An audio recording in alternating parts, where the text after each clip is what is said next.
If you've been sober for longer than a year and you're having problems, I'm going to help you out. Something that all of us have issues with is cravings. We get cravings for stuff. You could be a month into your sobriety, you could be 2 months, you could be a couple of days or whatever. We get cravings. And I have some suggestions that might be able to help you, and they've helped me. Even though I've got a few 24 hours in, I still get cravings sometimes. That's just the way it is. We all get cravings. Don't think that, oh, I got a craving for a beer. That's a failure. That's just nature. It's human nature. We all get cravings for something.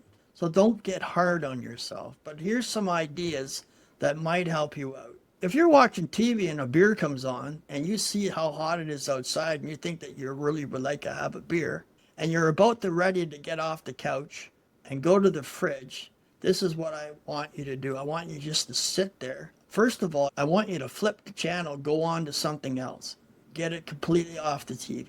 Then I want you to sit there and maybe take a couple of deep breaths. Just sort of relax a little bit. And I want you to wait 5 minutes or close to 5 minutes and just relax and think to yourself, you know what? I really like to have a beer, but look at the time that I have that I've been clean and sober and what I've built up. Like you can go, this is what I sometimes do, you can put however long sobriety you have, put on the table what you have now. Because if you decided to take that beer and follow through in the craving, then you're going to lose what you've already built up. So you got to wait at least a few minutes, because I'll pretty much tell you that if you wait five minutes and think about something else, get it off the TV, then it's going to be gone. You're not going to have the craving anymore. Go up and get a pop or a bottle of water. It's healthy to have these things, and it's healthy that you've got to learn how to distract yourself from the cravings. Have a plan. Like you're out with friends, you've been asked to go to a family function and everybody's drinking. You know that before you even get there. So you got to have a plan. So I'll give you an example.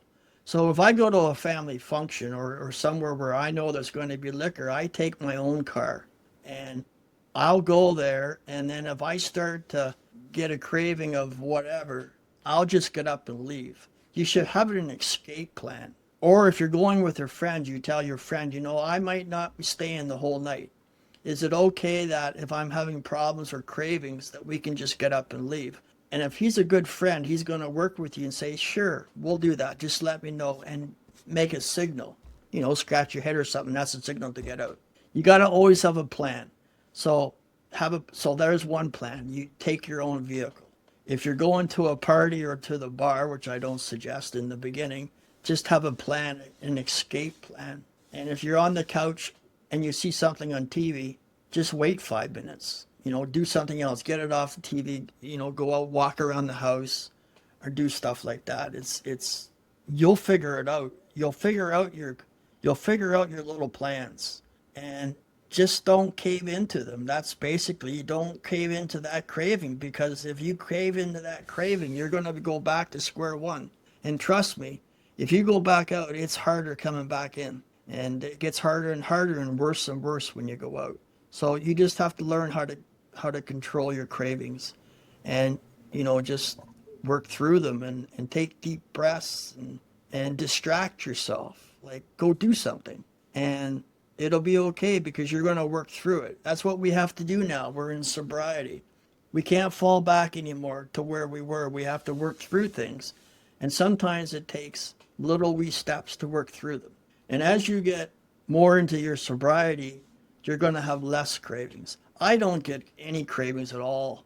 I don't like the smell of beer anymore. I don't like somebody drinking and pretty much coughing on you and the smell of them and everything. I don't like stuff like that, so I stay away from it. But I know you can't always do that. So just make sure you have a plan. Another idea you could do if you're in the program, take phone numbers with you. And, I know friends that go to a party or somewhere and then all of a sudden they're on the phone talking to somebody outside because they can't handle what's going on. They didn't exactly have a plan if something like this happened. So wherever you go, doesn't matter where it is, you're going to get cravings. Just have a plan to deal with the cravings. And I really hope that that helps. And, if you want to reach out to me, you can. And I hope you have a great day.